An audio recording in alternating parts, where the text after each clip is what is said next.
मैं जानता था तुम आओगे। करीम ने तुम्हें बताया ना कि मैं यहां पर हूं।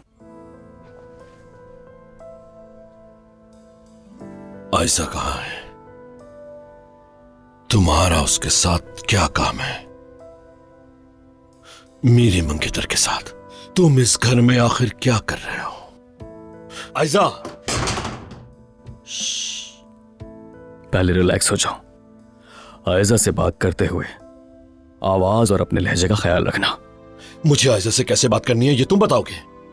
हाँ बिल्कुल, मुझसे ही पूछोगे, क्योंकि आयजा अब तुम्हारी मंगेतर नहीं है, बल्कि आयजा तुम्हारी कुछ भी नहीं है।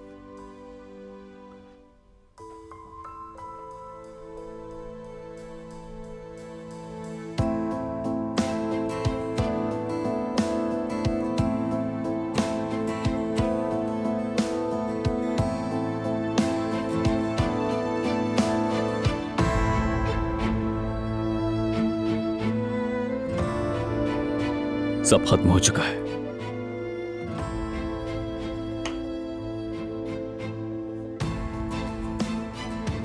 तुम्हारी राह इख्तिताम को पहुंची मेहमत। अब से आयशा को डांटना तो दूर की बात, अगर आयशा के आसपास भी नजर आए तुम तो मुझसे बुरा कोई नहीं होगा।